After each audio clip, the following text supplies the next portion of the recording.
I'm here with Wolf of Accept to talk about Humanoid, their latest record coming out on Napalm Records on April 26th. Thank you once again. It's not the first time that we chat on Zoom, so thank you once again for taking the time to talk to me about the record. How are you doing? I'm doing fantastic. How are you, Pedro? I'm doing, I couldn't be doing any better. I mean, I'm sitting with here talking to you, talking about Accept, a new album coming out, 17 full-length record. Wow. You guys have an incredible discography. Yeah, I said wow too when I double-checked to see how many albums you guys had released. 17. It's incredible that you guys continue to put out record after record with great quality, great albums. And and that kind of leads me to my next question. Is it becoming harder and harder to find inspiration and even desire to continue to make music in the world that we currently live in, considering all the difficulties that comes by being in the music business? Yeah, I mean, it doesn't get easier and the reason is because, I mean, once you've written a lot of songs, yeah, for some reason it gets harder to come up with something that excites me and hopefully excites the fans, you know. And that, I don't know why that is. Is it because I'm more critical or it's because I compare it to the stuff we've already done? I don't know, but it doesn't get easier, you know. But also, once we're in the flow, or once I'm in that songwriting mode, ideas usually start to happen. So it's not, I luckily don't ever have writer's block, as I say it, for very long. I mean, there's always this eternal fear that, you wake up and you have no more ideas ever, nothing. But luckily that hasn't happened yet. And 17 albums would attest to that. Yeah, well, thank you. Yeah, 17 albums definitely attest to that. Now, when you're going through the recording process, when you're going through a new album cycle, if you will, do you take snapshots in your memory of specific moments, either be in the studio, creating the music at home? Do you take almost a little bit of a vision board, an internal vision board of those moments to kind of allow you to resonate more with the process of creating that child of yours, that record of yours? Not really. To be honest, it's almost the opposite. Once a record is finished, I have almost no more memories about it. I mean, you would think stuff that I've written and played on and all that, I could, of course, play it, or memorize it even, but that's not the case. Fun. Sometimes, when I have to go back to an old song and learn, I sometimes it's like somebody else wrote it or somebody else played it. I have to relearn it and think. Sometimes I've surprised myself and think like, oh, that part is actually quite cool. I don't even remember doing that. It's really weird. It's almost like somebody else did it. So is there a memory, not exceed memory when it comes to songs? Do you feel like the more material you create, the harder it is to expend that bandwidth and keep all of them fresh in your mind? Yeah, it is. And you also have to remember songwriting takes a bit of an effort. It's not like these ideas fall from the sky and I never wake up with a finished song in my head or anything like that. I really physically have to tell myself it's time to work, and I have to set time aside and go to the studio and lock the door and put the phone away and really tell myself, all right, motherfucker, get to work. So And you don't then wake up in the middle of the night, grab your cell phone, and record a riff. never, Never. never. But once I start working hard and I'm in the studio every day, then I get into a different mode where I'm more sensitized and ideas start to flow more frequently. Then, oddly enough, I have ideas under the shower quite often. I think maybe because, warm water, you get all relaxed and cold, and all of a sudden, ooh, you have ideas, and then, then I You know, sometimes have to run through the house, dripping wet, and record something real quick. Not a pretty picture. I don't want to get you any bad visuals here, but it has happened. it's one of those too much information, but I'm totally cool Yeah. with that. I mean, a lot of people sing in the shower, so it's not out of the realm of possibility that the whole hot water hitting your body, relaxation kind of develops, helps you develop your creativity. Yeah. But like I said, it only happens when I'm already in songwriting mode and I'm working on stuff every day, and then sometimes stuff stays in your head or even overnight because you've been working on a song from last night or 2 days ago, and you start thinking about it more, and then all of a sudden you get ideas. I wonder what that would be like, and then boom, you start recording it. But if I'm not in that mode, like right now, for instance, I'm getting ready to tour and I'm doing interviews, I have zero ideas musically. It's just blank. When you're heading on a tour, you mentioned that sometimes you forget certain songs. Do you have to look at what the set list is going to be and figure it out? Okay, maybe there's a song or two that I have to uh, relearn or put a little bit more effort into it. Does that happen? Yeah, absolutely, all the time. You know, yeah, if we haven't played a song in a while, I have to go back and refresh my memory, and sometimes I have to sit there and figure out how to play it. It's just not always present. Yeah, the mind of a musician for me, it's something unbelievable. I mean, I have a hard time remembering where I put my keys. So never mind remembering, 17 songs on a set list. Is it a lot of it? Is it muscle memory? Like when Yeah, you it hit is. a certain part, your body kind of just does it automatically. Is that how it works? It is. It is. And that's the beautiful moment when you don't have to think anymore. Like I tell you, when we are on tour and, by show number, I don't know, 10 or so, you're so into it and you've done it so many times that almost happens on autopilot. You don't have to think at all. And the opposite is also true. Sometimes when you're in a mind fuck on stage and you start thinking about something that's, your mind wanders away, then you start making mistakes. It's really weird. Well, you Mis- mess up your own song. I don't think you're alone. I'm sure it happens quite oh often. yeah, The it audience may happens not all. notice. Yeah, it happens all the time. I heard an interview with Mark Morton from Lamb of God where he forgot how to play a complete song while on stage. Like he just had his mind went blank as he was about to start the song, and he completely forgot how to play the track. Would that be the worst case scenario for you? Yeah, and that has even happened, believe it or not. I've sometimes, but I have to. I think I wasn't feeling very well. It was in South America, and I was like not right in my head. I had some terrible food poisoning or something the day before, and I was just not feeling well at all. I couldn't remember how to start the damn song. I couldn't. I mean, I knew it was what I was trying to play, but I couldn't remember the riff. So I finally walked over to Uwe and said, "Man, I don't know what to play. You started." And then that okay. Then I couldn't remember the riff. He needed It a only kickstart. happened.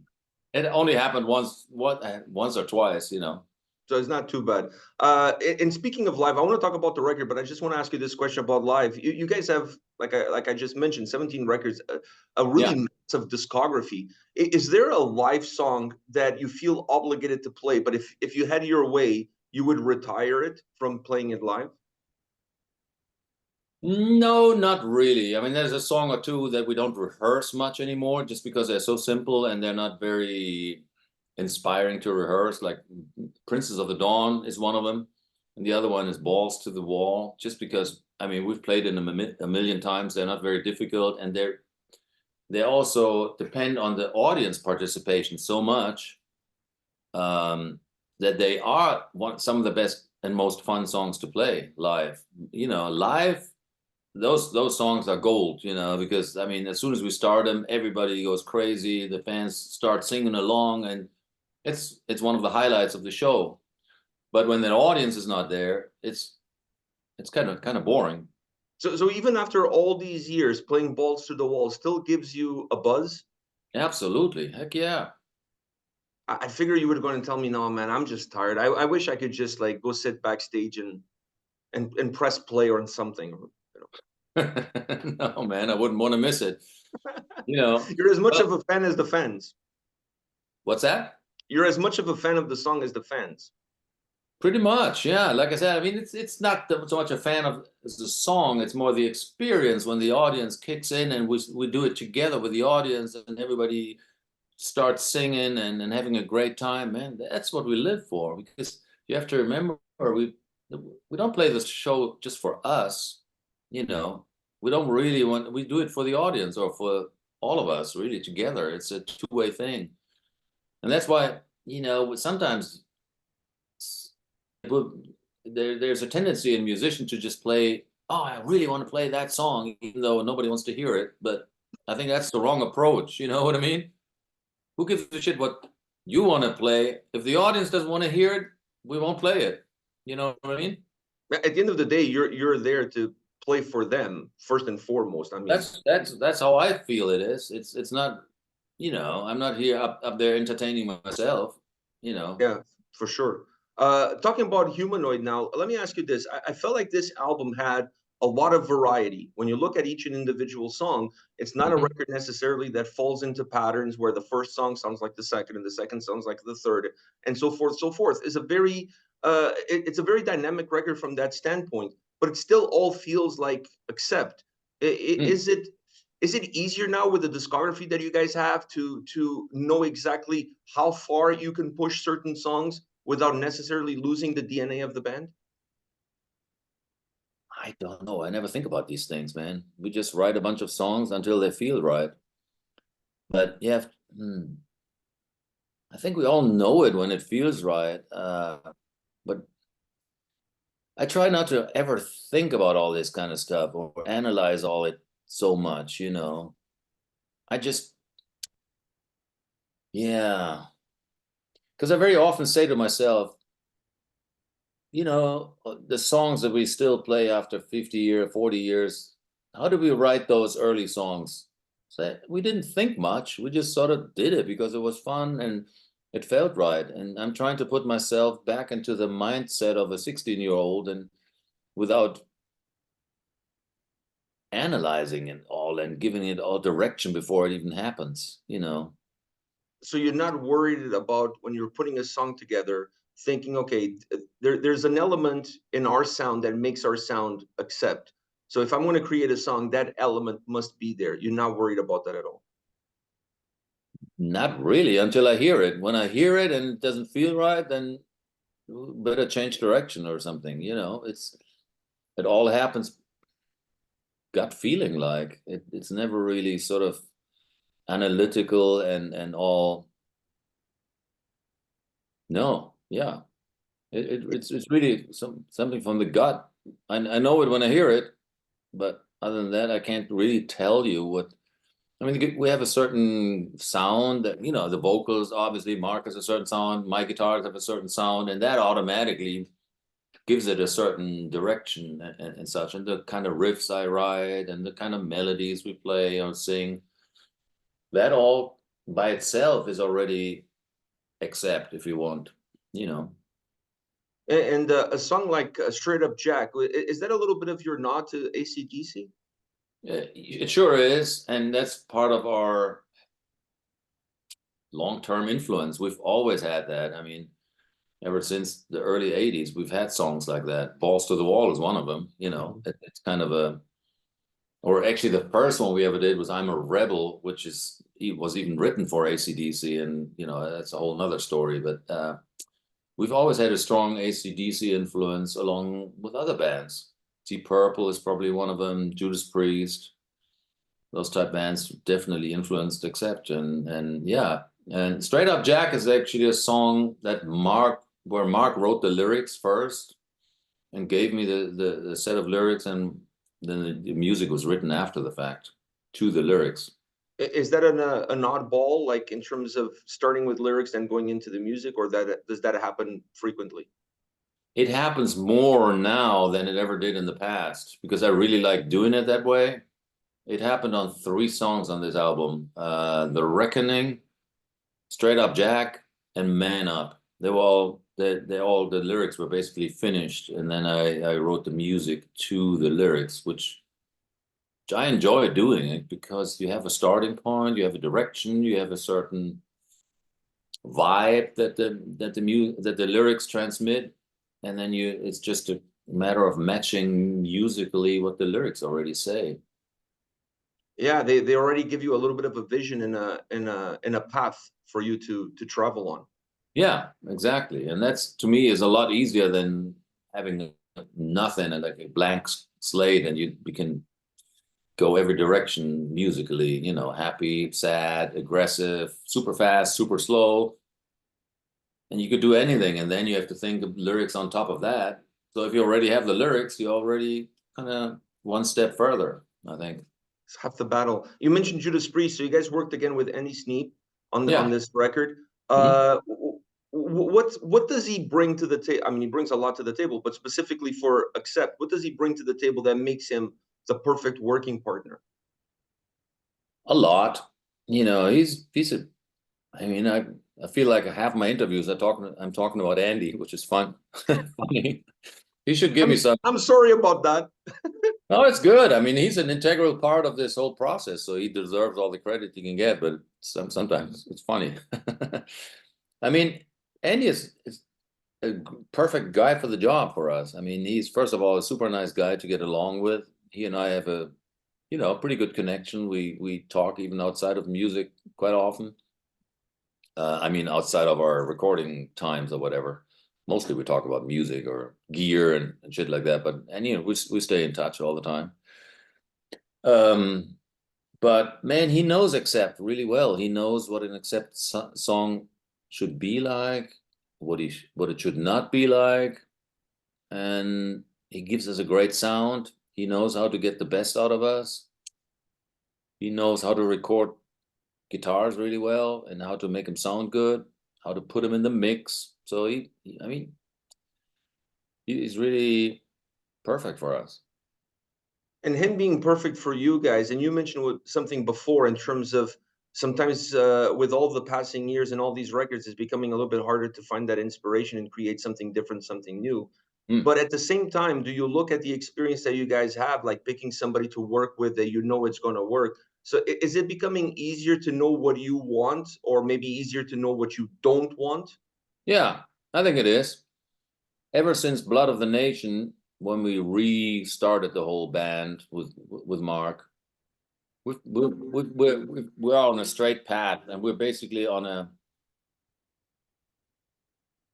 very successful straight road with all these albums, songwriting wise. We basically know pretty much where we belong, what we should sound like, what Accept, yeah, how Accept should sound, and what we should do, and also what we shouldn't do. But like I said earlier, it's not something that you can really.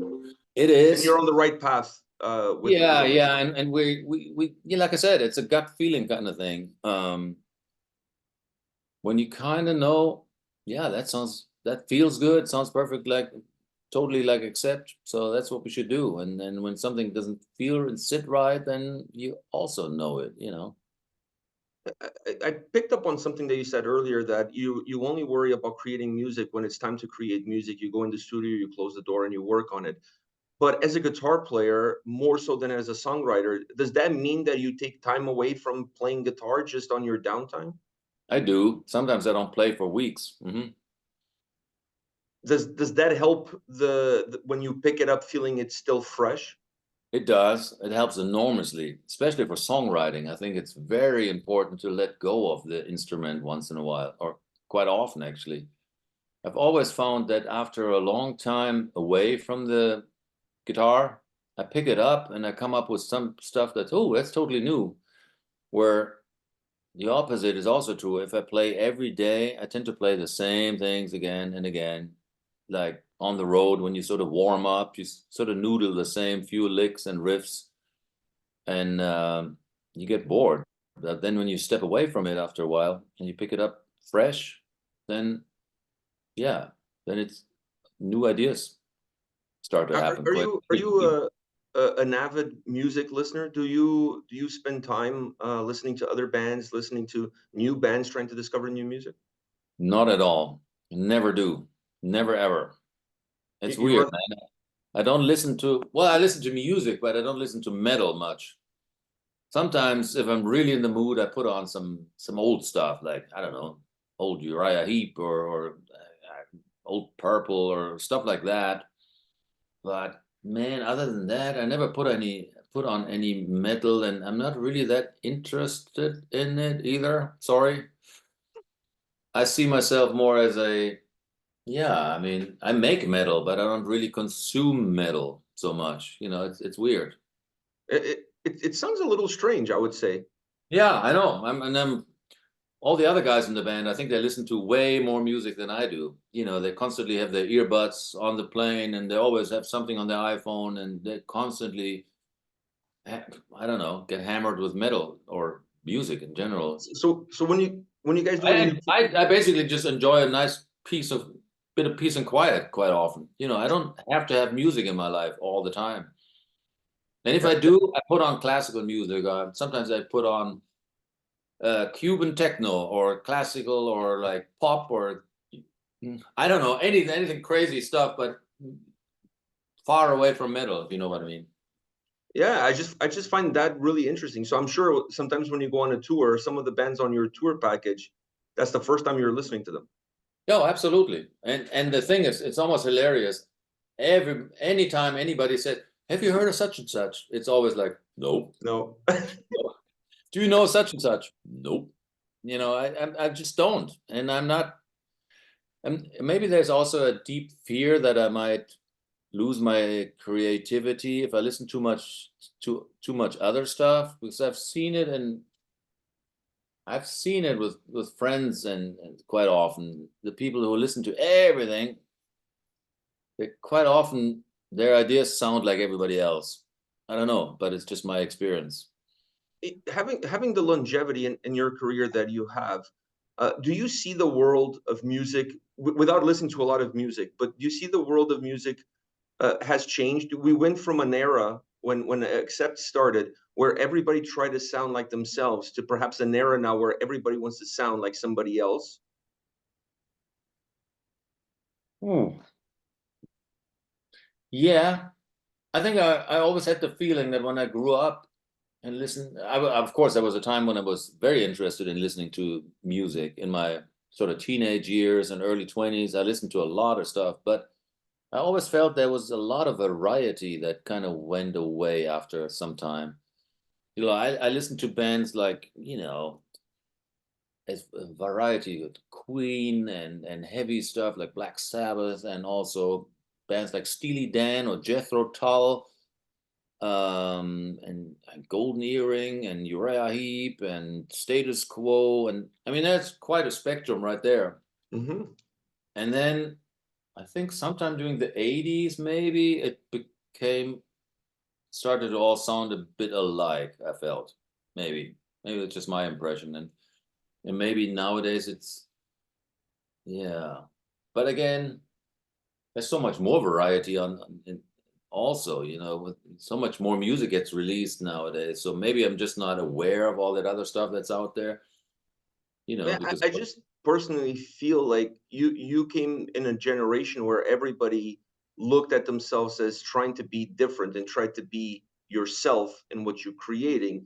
And right. now people are more looking at the formula of what that guy found success doing this. Maybe I should do that as well. Maybe with a little bit of a twist, but that as well. So it's a little bit following what the trends are versus trying to be the one setting the trend, if you will. Yeah. Yeah. I mean, that could be, but then again, I'm not a music journalist. What the hell do I know, And man? you don't listen to metal, so we already established that. So What do I know? I just exactly, make metal, man. I just write some songs. I just write some riffs. That's all I like. What do you want from me? Exactly. Leave me alone, man. Let me eat my cookies. Just leave me alone. Damn Uh, right. Let me eat my I, metal cookies. well, thank you very much for your time. I really appreciate it. It's always a pleasure to talk to you. I love hearing about your insights into your own music, and you have such a great mind when it comes to having a conversation like that. So it's always a pleasure. Thank you very Man, much thanks for for the your time today. questions. Thank you very much for your questions. That was really fun. I appreciate you saying that. I wish you guys all the best with the release, and I hope to see you guys in Canada touring, supporting this record. Yes, please. I hope we'll be there soon. All right, take care, man. All the best. It's same to you. Take it easy.